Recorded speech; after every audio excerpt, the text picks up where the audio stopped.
So, hello guys. Andito ako ngayon sa Barangay Cabay, Chaong, Quezon. So, ito ipapakita ko sa inyo property guys.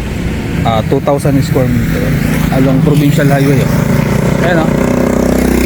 So, going to San Juan, Batangas and Chaong town proper. So, magmula sa town proper siguro mga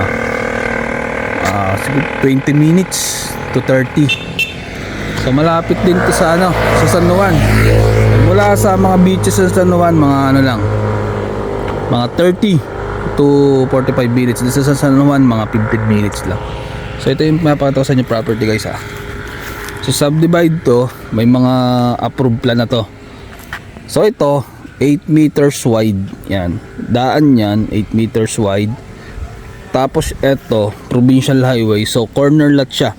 Hanggang dun siya sa may puno ng mangga. So sakop pa yun sa 2,000 square meter. Yan. So corner siya.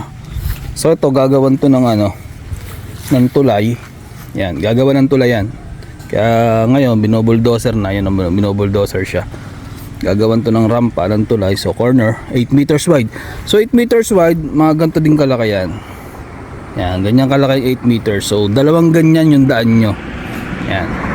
So start dyan sa may solar. Yung solar oh. So hanggang dito siya yung frontage nya. Hanggang dito yung frontage.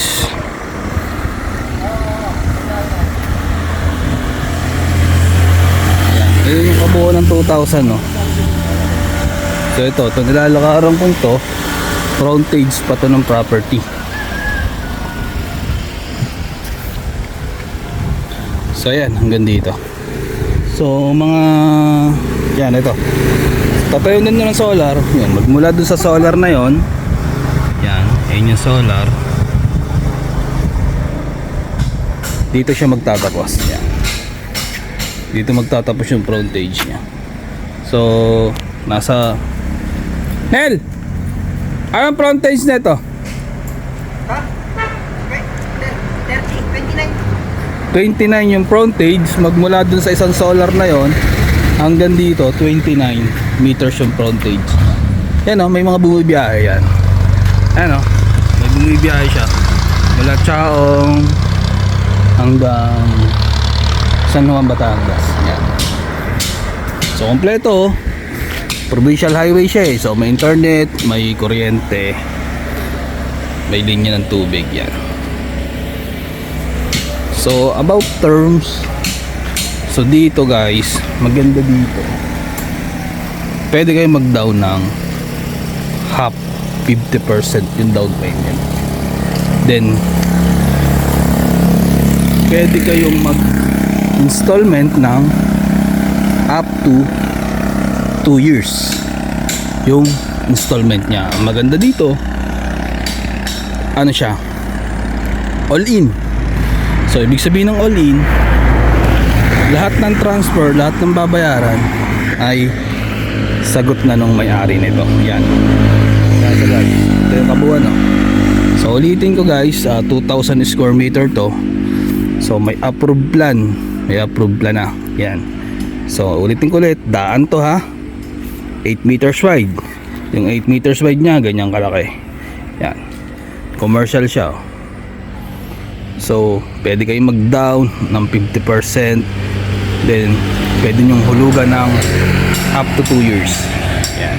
So mga interested dyan guys, pwede nyo akong kontakin sa number na nasa Viber or WhatsApp. Then yan. Lahat po yan guys, available yan dun. So may 1,000 square meter yun, start dun sa may manggang yun palikod. Then yan, pwede kayong maghulugan din dito ng kung naghahanap kayo ng mga mini farm, pwede din po yan kasi minimum cut dyan nasa 1,000 square meter. So sa 1,000 yung nasa likod, 30% DP naman doon sa likod. Then pwede din kayong maghulugan ng hanggang 2 years. So yun nga, maganda dito, may approved plan siya guys. Naka-approve na to. Kaya ready na sa pag-transfer. Yan. So guys, hanggang dito na lang. Thank you.